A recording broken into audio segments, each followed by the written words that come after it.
Fueron 100 conferencias, hoy es la número 100. Así que los que quieran tener todo el libro de Apocalipsis y comprarlo en audio, son 100 audios.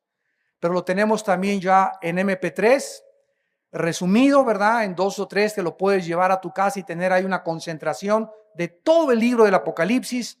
Lo tenemos grabado también en video, en el formato que tú quieras, para que puedas utilizarlo a través de toda tu vida cristiana y lo utilicen tus hijos y tus nietos y tus parientes, y siempre puedas tú tener la palabra profética en tu corazón. En esta noche, como título, tenemos el estado eterno, ya que Apocalipsis 22 nos describe finalmente el estado eterno en el cual los creyentes en Jesucristo vamos a vivir. Dice la Biblia: después me mostró un río limpio de agua de vida, resplandeciente como cristal, que salía del trono de Dios y del Cordero. Una de las cosas interesantes que encontramos al terminar el último libro de la Biblia es que se encuentra todo en el primer capítulo y segundo capítulo del Génesis. Cuando comienza la humanidad en el capítulo del Génesis, nos damos cuenta que en el jardín del Edén había 4 ríos, y entre ellos se encuentran el río Éufrates y el río Tigris, que tenía en aquel tiempo el nombre de Eidikel y el nombre de Tigris, que son los que corren por todo lo que se conoce actualmente como el país o la nación de Irak, y desembocan en el Golfo Pérsico con más de 2000 kilómetros de longitud. Y es interesante que al llegar a Apocalipsis, en medio de esta ciudad maravillosa que es la Nueva Jerusalén, donde vamos a habitar todos aquellos que han seguido fielmente a Jesucristo, dice la Biblia, había un río limpio de agua, y dice la Biblia, de vida, resplandeciente como el cristal, que salía del trono de Dios y del Cordero. Cuando Cristo, en Juan capítulo 7, al terminar la fiesta de los tabernáculos, en Jerusalén se levantó y les dijo: el que tenga sed, venga a mí y beba, y de su interior saldrán ríos de agua vida. O sea que Cristo estaba ilustrando que cuando una persona le recibe a Él, lo estamos bebiendo, y cuando creemos en Él, lo estamos comiendo. Esto es lo que significa cuando Juan 6 dice: el que coma mi carne y beba mi sangre tiene vida eterna. Aquellas personas en la época de Cristo que no entendían, acusaron a los cristianos de ser personas que se comían la carne humana, y los comenzaron a acusar de paganos y de caníbales, porque malinterpretaron, por no tener entendimiento espiritual, lo que las palabras de Jesús significaban. Comer la carne significa creer en Él, beber su sangre significa venir a Él. Entonces vemos que del trono de Dios y del trono de Cristo y de la vida del cristiano se ilustra la vida eterna como un río, no como un mar. El mar en la Biblia representa a la humanidad incrédula. Dice la Biblia en Isaías que los impíos son como el mar, que no se puede estar quieto.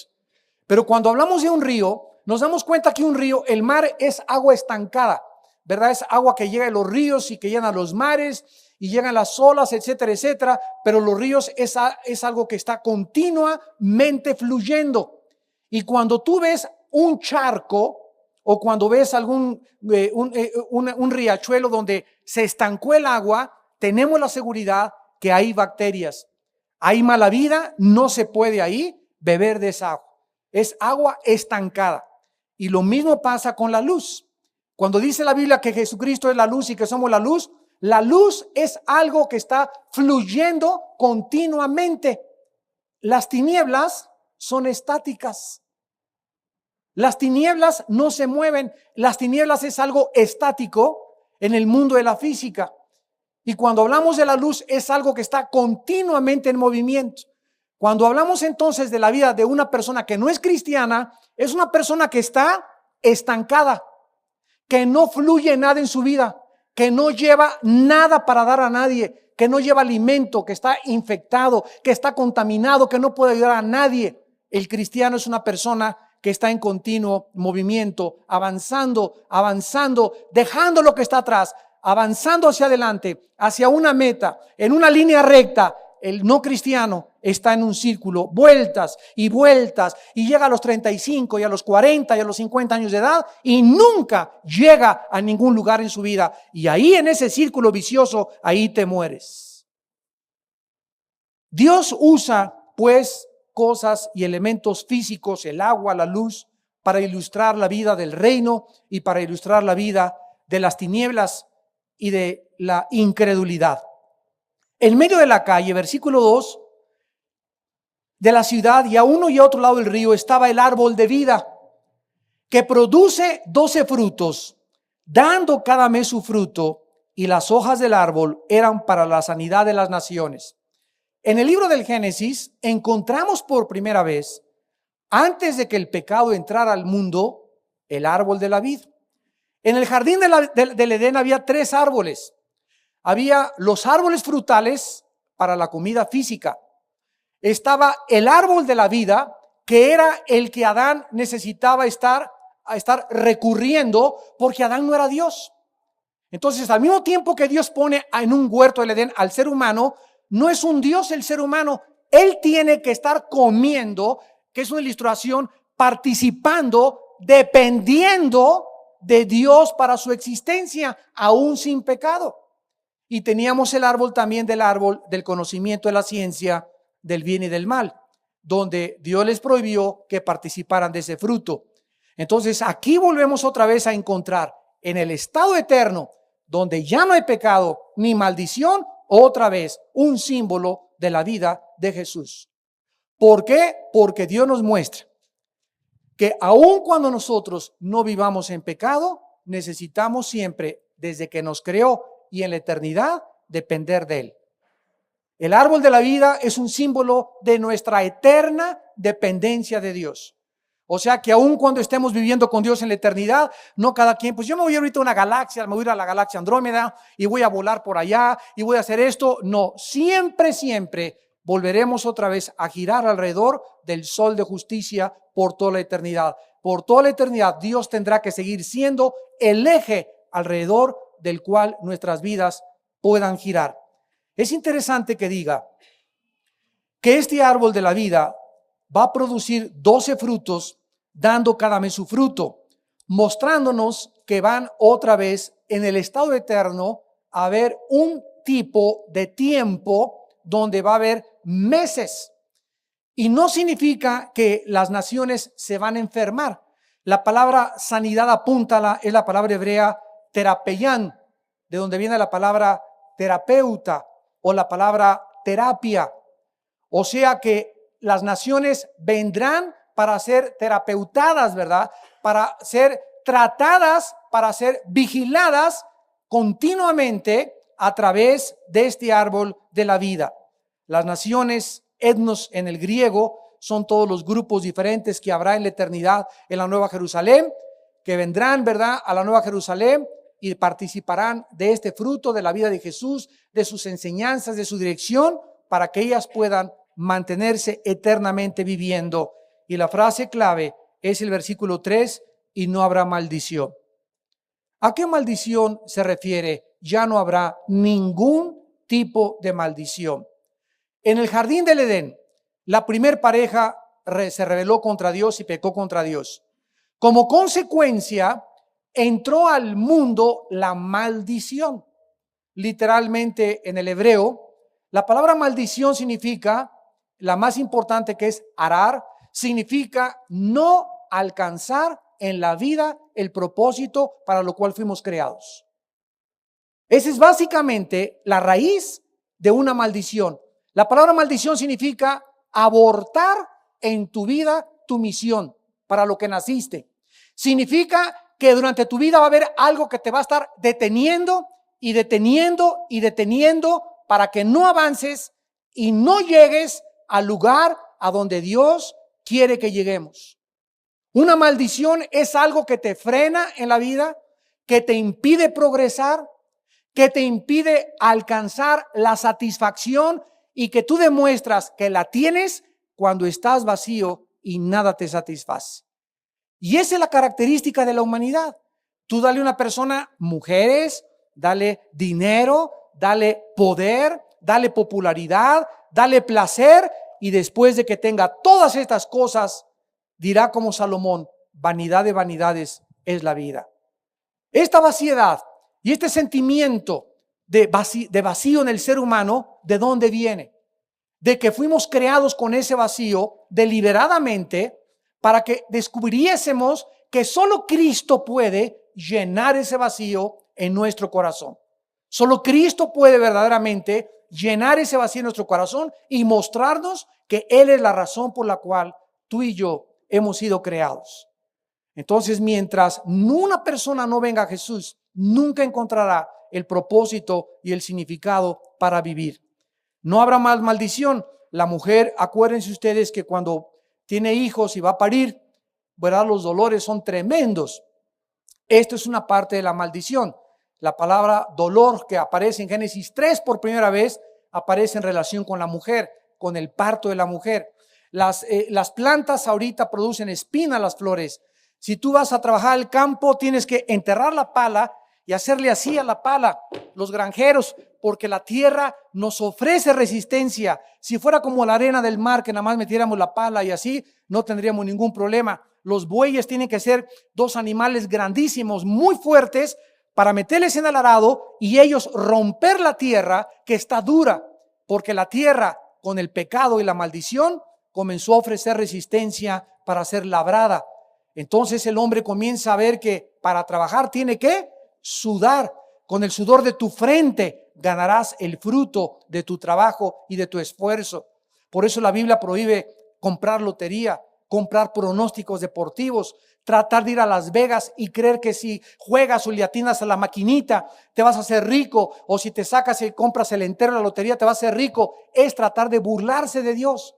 Es creer que sin trabajar puedes tener un golpe de suerte, que no existe la suerte, y entonces ya hacerte rico y no ganar el pan con el sudor de tu frente. Todas las gentes que ganan el dinero de esa manera es dinero maldecido. Ahora, claro que si vas en la calle y te encuentras un billete de lotería y está premiado, pues tú ni siquiera lo compraste, ¿no? Gloria a Dios, vénganos a tu reino. Pero de otra manera, ¿verdad? Estar cristianos que están continuamente comprando pronósticos y comprando lotería y cada mes yéndome a Las Vegas para ver si tengo suerte, etcétera, etcétera, acaban en la bancarrota, acaban en la miseria, acaban vendiendo hasta su jefecita. Y el trono de Dios y del Cordero estará en ellas y sus siervos les servirán. Nos damos cuenta que en la eternidad no hay tal cosa como acostarnos en una hamaca con una limonada, con angelitos tocando el arpa, sino que esta palabra latreuo, que se tradujo servirán, es adorar.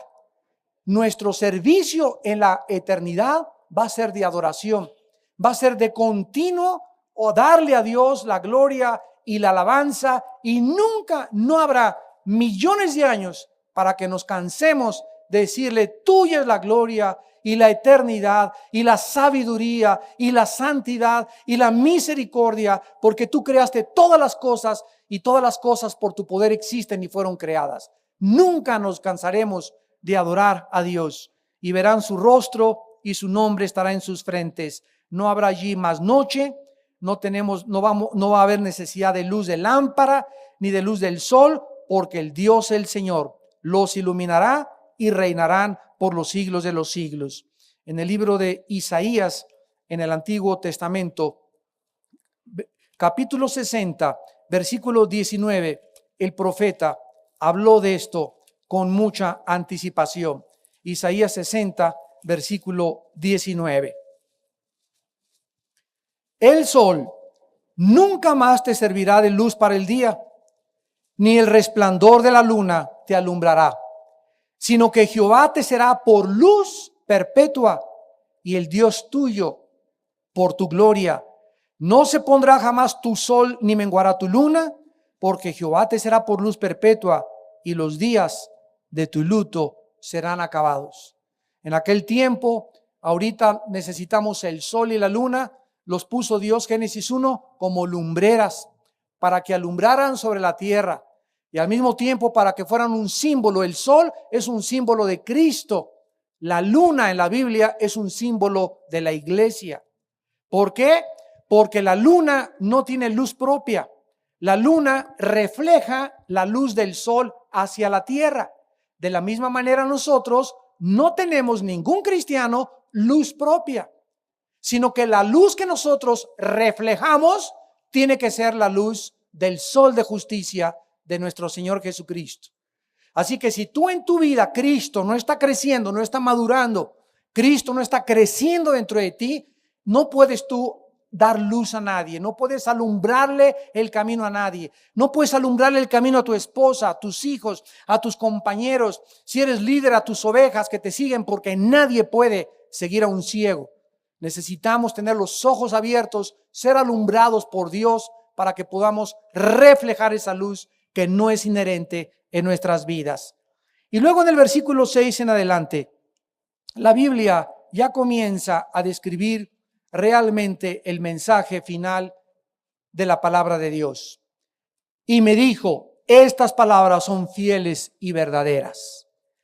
El Señor, el Dios de los espíritus de los profetas, ha enviado su ángel para mostrar a sus siervos las cosas que deben suceder pronto. Así comienza y así acaba el libro de Apocalipsis. ¿Se acuerdan? En el capítulo 1 de Apocalipsis, la revelación de Jesucristo que Dios le dio para mostrar a su ángel las cosas que deben suceder pronto. Y así acaba el Apocalipsis.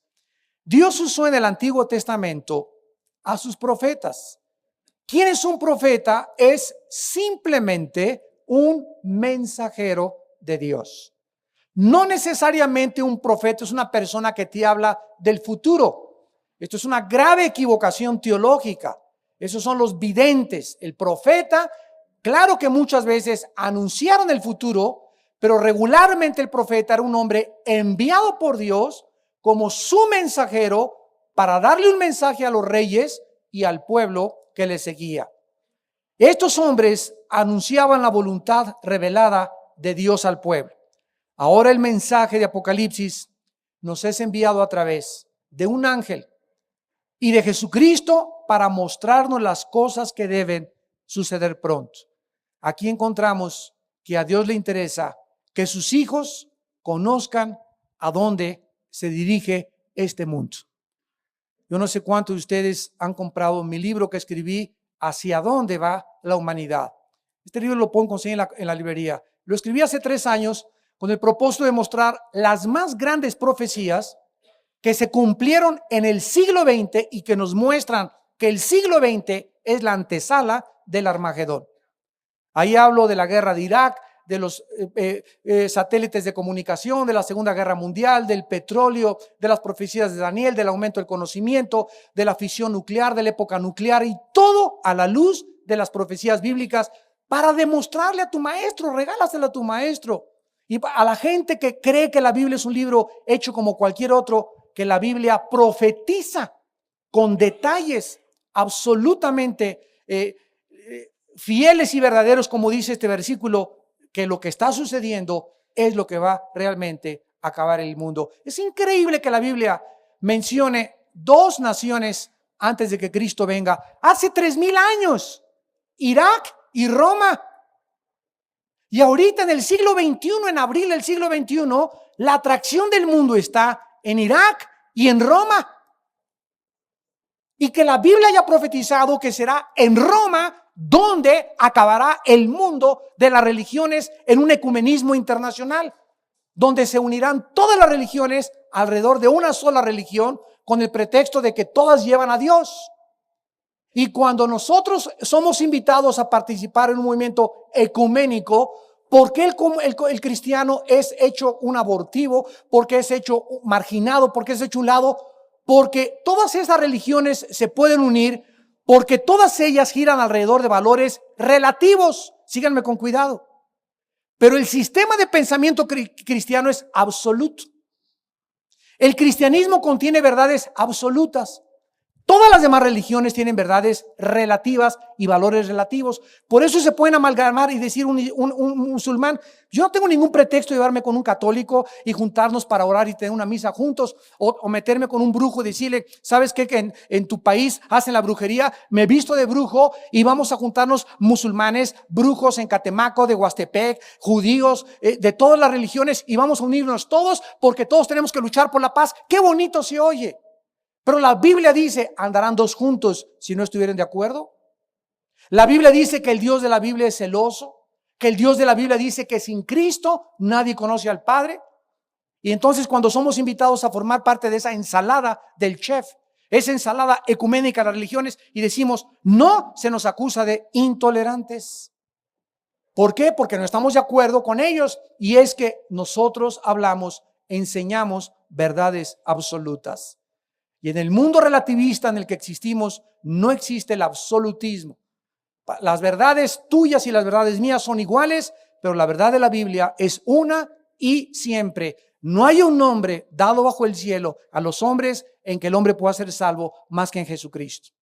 El hombre, dice la Biblia, ninguna religión, nadie va a llevar al cielo al ser humano. El que lleva al cielo al humano no es un sistema de dogmas, de credos, de reglas de oro, de mandamientos. El que lleva al ser humano al cielo es Jesús. Y solo Jesús, y no hay ningún otro mediador entre Dios y los hombres más que Jesucristo. Pero la presión contra nosotros va a aumentar cada vez más para que podamos rendirnos y ceder nuestras convicciones y creer que podemos, juntos todas las religiones, evangelizar al mundo, cuando el mensaje de la Biblia es por gracia y el de todas las religiones es por medio de las obras. No podemos de ninguna manera tener comunión la luz con las tinieblas. Estas palabras son fieles y verdaderas. El Dios que inspiró a los profetas en el pasado es el mismo Dios que inspiró el Apocalipsis. Y si se ha cumplido todas las profecías del Antiguo Testamento, entonces las profecías del Apocalipsis se van a cumplir al pie de la letra. A continuación, dice Jesús: he aquí vengo pronto. Versículo 7. Bienaventurado o dichoso y feliz el que guarda las palabras de la profecía de este libro. He aquí vengo pronto. Versículo 12. He aquí vengo pronto. Versículo 20. El que da testimonio dice: vengo en breve. ¿Cómo termina Apocalipsis? Con las palabras del Cristo sentado a la diestra del Padre en las alturas: vengo por ustedes. Vengo por ustedes. En la casa de mi Padre hay muchas moradas. Fui a prepararles un lugar. Pero vendré a ustedes y os tomaré a mí mismo, para que donde yo estoy, ustedes también estén.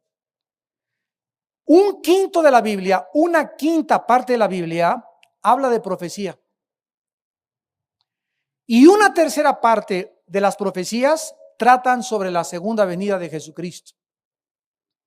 333 profecías están relacionadas con Jesucristo. 224 de estas 333 están relacionadas con su segunda venida y 109 con su primera venida. O sea que casi hay dobles profecías para la segunda venida que de la primera venida. Hay 66 profetas en el Antiguo Testamento y 10 de ellos mencionan la primera venida y 36 profetas mencionan la segunda venida de Jesucristo. Por cada vez que se menciona la palabra expiación, la segunda venida se menciona 2 veces más. Más de 50 veces se menciona en el Nuevo Testamento: están listos, prepárate porque viene Cristo. Bienaventurado el que guarda las palabras de la profecía de este libro. La persona bienaventurada, Macarios, en el griego es dichosa, feliz, no por vivir en circunstancias favorables, sino porque tiene en Dios su corazón. Su felicidad radica en Dios y no en las circunstancias que le rodean. Dice a continuación: el que guarda estas palabras es el que diariamente tiene en su corazón la vida y la comunión con el Hijo de Dios. Versículo 10. Y entonces me dijo: no selles las palabras de la profecía de este libro, porque el tiempo está cerca. ¿Se acuerdan de Daniel capítulo 12? Escrito 650 años antes de Cristo, o sea, hace 2650 años. ¿Qué le dijo Dios a Daniel? Daniel, este libro lo sellas. Un sello en la Biblia es como un candado invisible que el Espíritu Santo le pone, y pasó el siglo primero, el siglo segundo, el siglo tercero, el siglo cuarto, siglo XV, siglo XVIII, siglo XIX, siglo XX.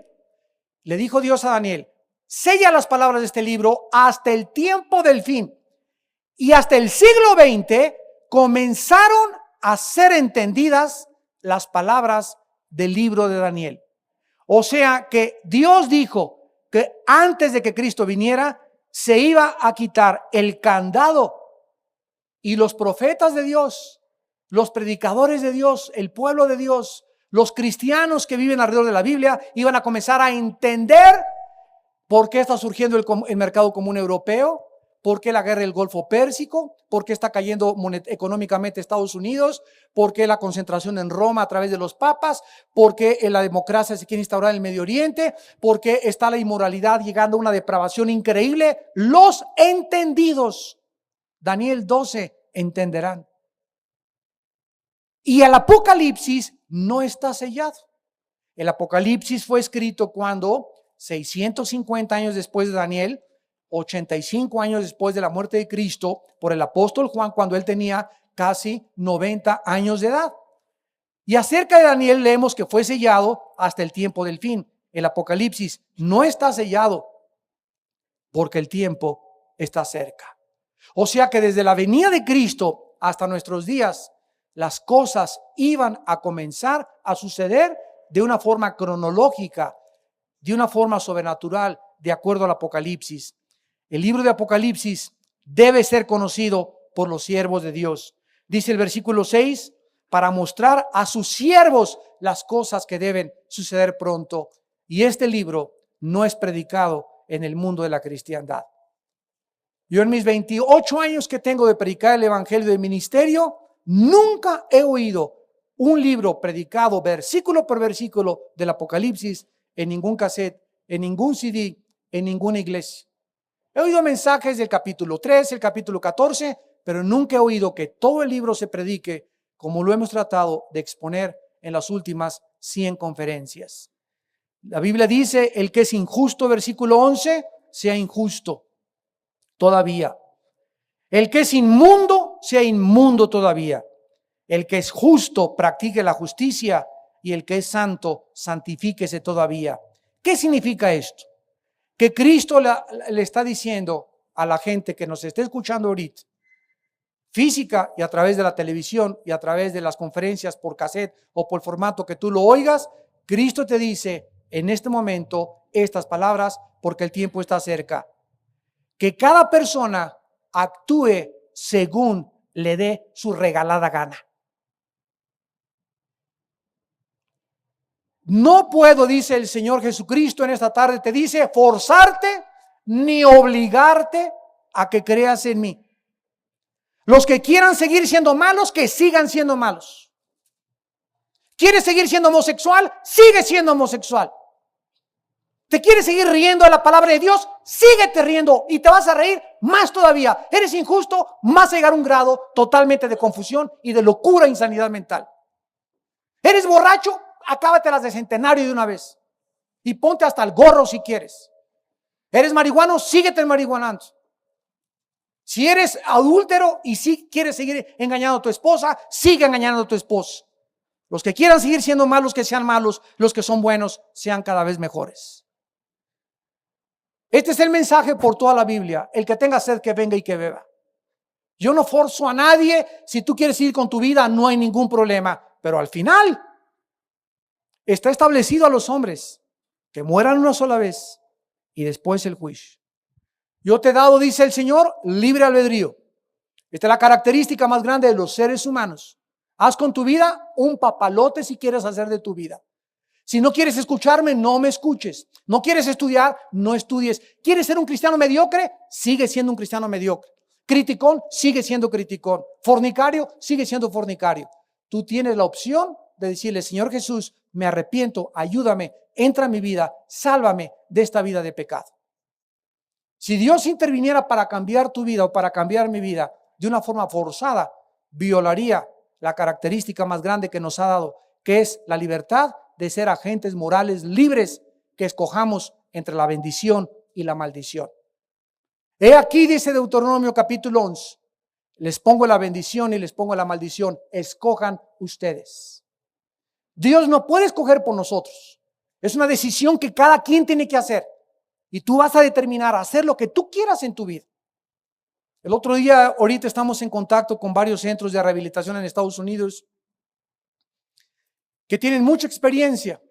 Y me decía el director del programa de rehabilitación en Estados Unidos, nos están invitando a darles conferencias a todos los muchachos y me decían, cuando llega un muchacho aquí al centro de rehabilitación, lo primero que le decimos es lo siguiente: no te hagas una víctima. Aquí no vengas a decirnos, soy borracho porque mi mamá era la Lucrecia de la Santa Julia. Soy así porque mi papá me violó. Fumo marihuana por eso. Aborté por el ambiente en el que yo me crié tan desesperado y tan insano inmoralmente. Entré a las drogas porque me abandonaron en la calle. Hice esto por aquello. Lo primero que les decimos, dicen, es no te hagas una víctima. Ellos le llaman el síndrome de Adán. Adán, lo primero que le dijo a Dios, esta que me diste, me dio la fruta. O sea que Adán le estaba diciendo a Dios, si tú no me hubieras dado esta, yo no hubiera pecado. Se llama el síndrome de Adán. Responsabilizar a alguien más de lo que tú eres. Escúchenme en esta tarde todos ustedes y en la televisión. Ningún ser humano podrá jamás delante de Dios, soy así por alguien, por mi papá. No es cierto. Tú eres como tú eres ahorita porque tú has decidido ser como tú eres. Porque no has querido cambiar y porque quieres seguir siendo igual que tu mamá y quieres seguir siendo igual que tu papá y quieres seguir con tus traumas y no quieres que Dios te sane de lo que te violaron, de lo que te hicieron, porque es más grande la gracia de Dios que lo que hayamos padecido en nuestra vida pasada. Pero tú no has salido de eso por tu amargura, por tu rencor y tú has escogido seguir así. Pues dice Dios, sigue siendo así y sigue amargado y muérete amargado o amargada.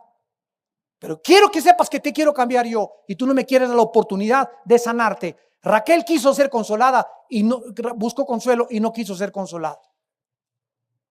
Hay cristianos que no quieren el consuelo de Dios, prefieren vivir en su miseria, lamiéndose sus heridas y lamentándose de su pasado y de lo que hicieron estas cosas, cuando Dios nos dice que su gracia es más grande porque su gracia se perfecciona en nuestras debilidades. Así termina el Apocalipsis. El que es injusto sigue injusto todavía. El que es inmundo sigue siendo inmundo. Pero el que es justo practique la justicia y el que es santo santifíquese más. He aquí yo vengo pronto y mi galardón conmigo para recompensar a cada uno según su obra. Versículo 12 y 13. Yo soy el alfa y el omega. El principio y el fin. El principio, el primero y el último. Estas palabras, el alfa y el omega, eran la primera y la última letra del alfabeto griego. Los hebreos usaban las letras Aleph y Tau, que indican la totalidad más absoluta en la cual no falta nada.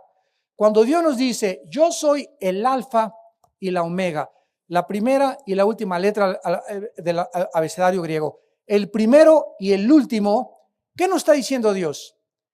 Que Él es el origen de todo y la consumación de todo.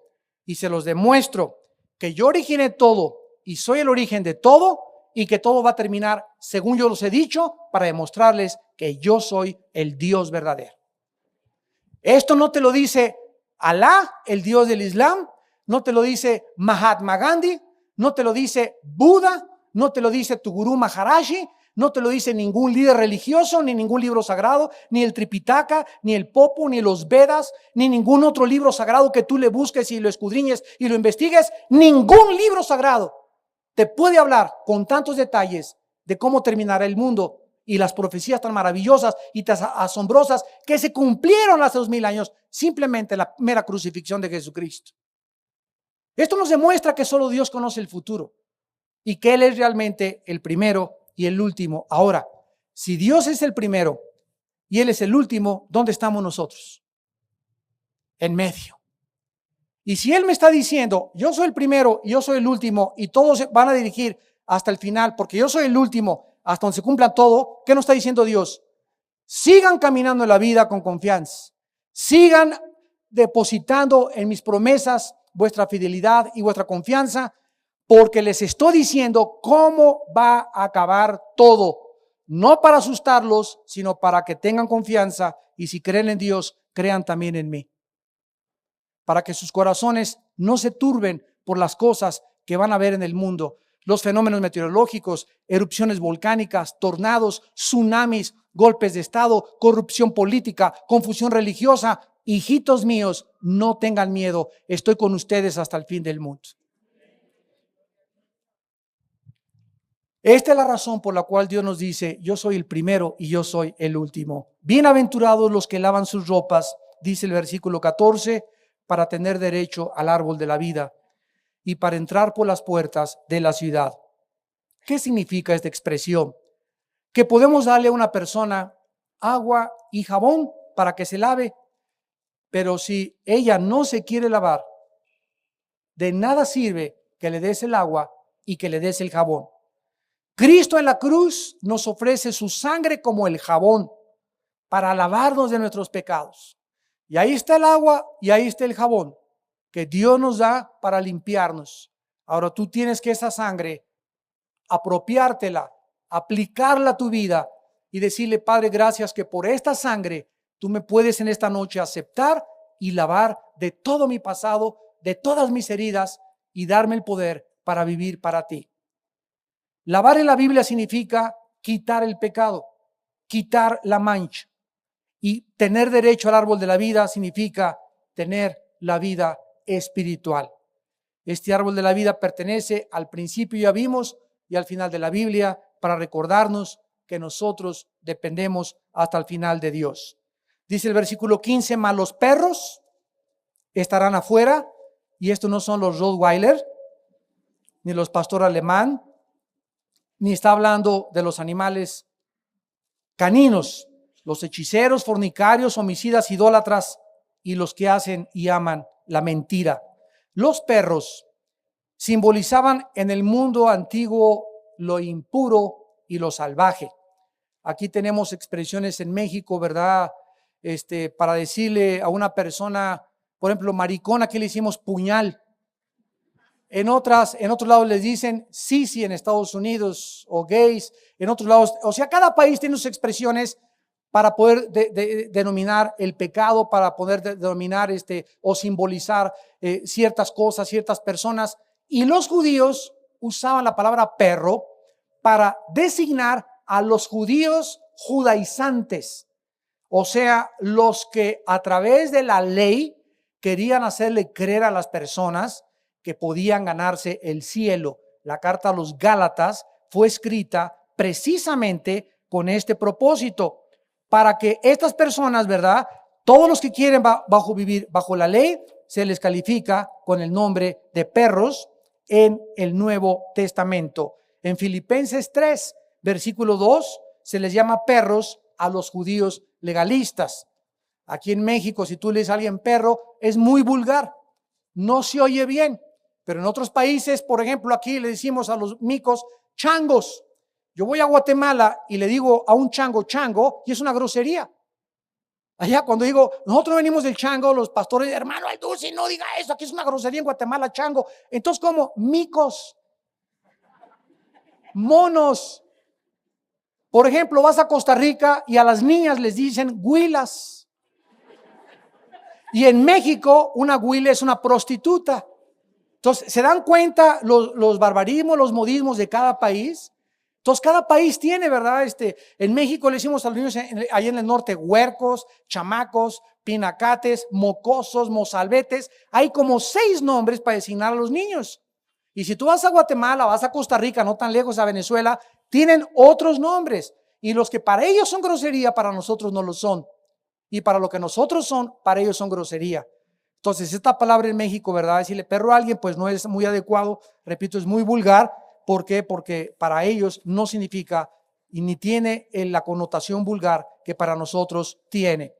Ahora, dice en el versículo 16, yo Jesús he enviado mi ángel para darles testimonio de estas cosas en las iglesias. Yo soy la raíz y el linaje de David, la estrella resplandeciente de la mañana. Cristo desea que el Apocalipsis se lea, ya vimos, en todas las iglesias. Esta referencia de que Él es la raíz de David es una referencia a Isaías 11, versículo 1, donde se habla de un retoño que saldría de la raíz de Isaí, que es el padre de David. Cristo afirma al decir, yo soy la raíz de David, que las profecías de Isaías 11:1 y Romanos 1, versículo 3, donde se denomina el linaje de David, Él lo cumplió. En 2 Samuel 7, Dios le promete que del linaje de David vendría el Mesías. Y Cristo, al decir soy la raíz de David, está diciendo, yo soy el que ha venido a cumplir verdaderamente 100% las profecías del Antiguo Testamento. Versículo 17, y el Espíritu dice y la esposa, ven. Escuchen, tanto el Espíritu Santo como la iglesia están diciéndole a Cristo que baje. Y el que oye diga, ven. Y el que tenga sed, venga, y el que quiera tome del agua de la vida gratuitamente. Aquí encontramos un llamado triple. El Espíritu llama, o sea, porque el Espíritu es el que convence del pecado a los seres humanos. La esposa, que es la iglesia, cumple el mandato de llamar al mundo al arrepentimiento. Esta es nuestra comisión. Dios ahora manda, Hechos 17, 30 y 31, a todos los hombres que se arrepienten. Ya Dios no está diciendo, ¿quieres arrepentirte, chiquilín? Ahora manda, es una orden, arrepiéntete de tus pecados. Está en imperativo. Vuélvete a mí, dice el Señor. Te ordeno que te vuelvas a mí. Pero no te voy a forzar a hacerlo, porque he establecido un día en el que he de juzgar a los vivos y a los muertos, dando fe a todos con haber resucitado a mi Hijo Jesucristo de entre los muertos. La estrella resplandeciente de la mañana viene de la profecía de Números 24, 17, que se cumplía en Cristo. La estrella de la mañana, no sé si ustedes la han visto todos los días, es Venus. Levántate como a las 4 o 5 de la mañana y siempre vas a ver ahí en tu ventana algo que brilla y es Venus. Jesús es el más brillante de todos los hombres y de todas las cosas que han existido, y en medio de tanta oscuridad, la única luz que aparece en todo el firmamento es Jesucristo. Ningún hombre, ninguna religión, ninguna monja, ningún papa, ningún santo le puede ofrecer a nadie ninguna esperanza. La única esperanza es Cristo, la esperanza de gloria. Esta invitación que dice, el que quiera tome del agua de la vida gratuitamente, es una invitación que se ofrece para que el hombre ejerza, como dijimos, libremente su voluntad. Dice en Isaías 55, vengan y compren leche y comida gratuitamente. Vuélvase el hombre de sus pecados y venga a mí, dice el Señor, que seré amplio en perdonarte y en tener misericordia de tu vida. El que quiera tome del agua de la vida gratuitamente. La salvación no nos cuesta. La salvación le costó todo al Hijo de Dios en la cruz. Todas las religiones, sin ninguna excepción, todas las religiones le ofrecen al hombre la salvación haciendo algo. Tienes que cumplir con estos sacramentos, te tienen que poner los santos óleos, se te tiene que rezar una misa después de que te mueras, se te tiene que hacer esto, te tienes que ir a peregrinación, los testigos de Jehová, usted tiene que trabajar para su salvación, los mormones, usted tiene que trabajar para su salvación. El mensaje de Cristo es que Él nos redimió gratuitamente. La salvación es gratis por medio de la fe, por gracia, no por obras, para que nadie se gloríe. Ofreciéndonos la Biblia un sistema de pensamiento diametralmente opuesto a los todos sistemas de pensamiento del ser humano, porque todos, y no nos equivocamos en esto, todos buscamos tener que ganarnos la salvación haciendo algo. Volteamos al mensaje que viene del cielo y Dios enloquece nuestra sabiduría y nuestro entendimiento y nos dice es gratis. Y el ser humano es tan orgulloso que no quiere aceptar nada gratis de Dios. No, yo tengo que hacer algo para ganarme la salvación. Y por eso Dios escogió el mensaje de la cruz, que es locura al que se pierde, pero poder de Dios al que se salva. Y acaba la Biblia diciendo: yo testifico a todo aquel que oye las palabras de la profecía de este libro. Si alguno añadiere a estas cosas, Dios traerá sobre él las plagas que están escritas en este libro. Y si alguno quitare de las palabras del libro de esta profecía, Dios quitará su parte del libro de la vida y de la santa ciudad y de las cosas que están escritas en este libro. Ahora que está tan de moda el debate entre las religiones en el mundo, y llegan hombres a decir, vamos a tratar de quitar esto de la religión, o ¿qué quiere el pueblo? Si hay mayoría de votos, vamos a mantener esto. Nunca, como en esta época, está de por medio la autoridad de las Sagradas Escrituras. ¿Ha hablado Dios o no ha hablado Dios? Nos vamos a someter no a la voluntad de los hombres ni de lo que piensen los hombres, sino de lo que piense Dios. Y ahora a Cristo acaba diciendo, el que le agregue a la Biblia, el que le quite a la Biblia, no entrará al reino de Dios. En el Evangelio de Marcos capítulo 7, Cristo denunció y declaró esta verdad a los fariseos, diciéndoles, y esto es algo que debemos solemnemente guardar en nuestro corazón, dice Marcos 7, versículos 6 y 7. Respondiendo él les dijo, hipócritas, bien profetizó de vosotros Isaías, como está escrito, este pueblo de labios me honra, mas su corazón está lejos de mí. Pues en vano me honran enseñando como doctrinas mandamientos de hombres. Si alguien quiere venir a enseñarme algo y no está en la Biblia, ¿sabes una cosa? ¿Quién te lo inventó? ¿Quién te lo enseñó? Mi abuelita, el monje Agustino, Santa Catarina, Juan Diego. Dime lo que me quieras decir. Si no está en la Biblia, no lo acepto. Porque son mandamientos de hombres. Versículo 8. Porque dejando el mandamiento de Dios, se aferran a las tradiciones de los hombres, los lavamientos de los jarros, de los vasos de beber, y hacéis cosas semejantes. Les decía también, bien invalidáis el mandamiento de Dios para guardar vuestra tradición. Cualquier cosa o cualquier tradición cultural, no importa, o costumbre de un pueblo que vaya en contra de la palabra de Dios, invalida la palabra de Dios. Y nosotros somos estos defensores de la verdad. Dios nos ha llamado a ser testigos, martureo, mártires, para dar testimonio de estas cosas y decirle al mundo, es un solo camino al cielo que se llama Jesucristo. Nadie le puede quitar a la Biblia, nadie le puede agregar, porque es la palabra inmaculada, santa, inexpugnable, inequívoca, inerrable del Dios vivo y verdadero. Y finalmente dice la Biblia en Apocalipsis 22, el que da testimonio de estas cosas, dice, ciertamente vengo en breve, amén. Si ven, dice el Señor Jesús, la gracia de Jesús sea sobre todos vosotros. Este libro acaba con la promesa que nuestro Señor viene pronto. Así acaba la Biblia, vengo pronto. Si no viene el pronto, ¿qué sentido tiene mi vida? Si Jesús no va a regresar a recompensarnos como Él lo ha prometido, ¿para qué me porto bien? ¿Para qué soy santo? ¿Qué curso le puedo dar a mi vida? ¿A quién le voy a creer? ¿En qué voy a emplear mi energía, mi salud, mis dones, mi intelecto? ¿Qué voy a hacer con mi vida que tengo? Una sola vida la tenemos como si fuera una moneda y solo la puedes gastar una vez. La vida la gastamos una sola vez y ya tienes 30 años, 40 años, 50 años y así te pasan los años. Y sigues de cantina en cantina, de mujer en mujer, de cigarro en cigarro, de filosofía en filosofía, de la dianética, a la masonería, a los mormones, a los testigos de Jehová, etcétera, etcétera, buscando siempre sin encontrar, cuando en esta mañana la voz es clara, yo soy el camino, la verdad y la vida, dice Jesucristo.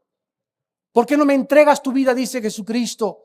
¿Por qué no arriesgas tu vida conmigo, dice Cristo, yo la arriesgué por ti, dando mi vida en la cruz y dando mi sangre por tus pecados.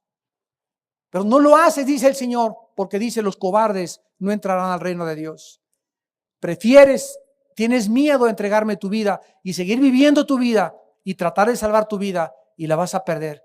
Porque el que quiera salvar su vida la va a perder. Pero el que la pierda por causa de mí, entregándomela, la salvará. ¿Y de qué te servirá haber ganado el mundo si perdiste por toda la eternidad tu alma? Oremos.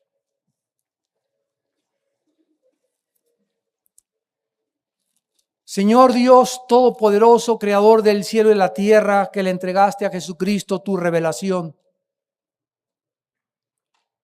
para manifestarnos a tus siervos las cosas que deben suceder pronto, y que nos has dado testimonio de tu palabra y del testimonio de Cristo y de todas las cosas que hemos podido ver en nuestra vida. Dichoso y feliz el que lee y los que oyen las palabras de esta profecía y guardan las cosas aquí escritas, porque el tiempo está cerca. El tiempo está cerca. He aquí que se escuchan ya los cascos de los caballos del Apocalipsis en el cielo. El mundo se dirige al abismo, a la barranca, su bancarrota final, con un ser humano orgulloso, soberbio, engañado religiosamente e inmoralmente, y con caminos al infierno que conducen a la muerte. Pero la palabra de Dios dice: gracia y paz a ustedes del que es y que era y que ha de venir, y de los 7 espíritus que están delante de su trono, y de Jesucristo el testigo fiel, el primogénito de los muertos, el soberano de los reyes de la tierra, al que nos amó y nos lavó de nuestros pecados con su sangre y nos hizo reyes y sacerdotes para Dios su Padre. A él sea la gloria, el imperio por los siglos de los siglos.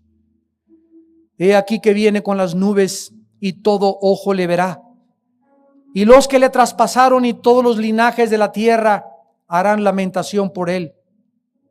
Yo soy el alfa y la omega, el principio y el fin, dice el Señor, el que es y el que era y que ha de venir, el Todopoderoso. No tengan miedo. Yo soy el que vivo y estuve muerto, mas he aquí que vivo por los siglos de los siglos y tengo las llaves de la muerte y del infierno. Estas cosas que ustedes han oído en este libro son palabras fieles y verdaderas, y ninguna de estas palabras caerá a tierra, porque yo he hablado, dice el Señor, Dios Todopoderoso. En este momento, muchos de ustedes que nos ven por la televisión y que están aquí presentes, Dios te extiende sus manos amorosas y te dice: ven, ven a mí. Yo soy la fuente de la vida. Yo soy la razón de tu existencia.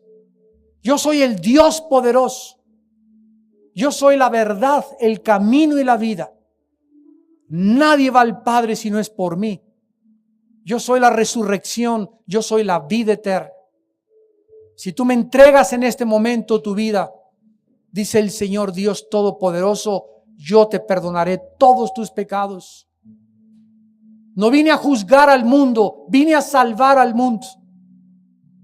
No vine por aquellos que se creen buenos, vine por los pecadores, por aquellos que con la culpa de sus pecados viven agobiados, oprimidos, desesperados.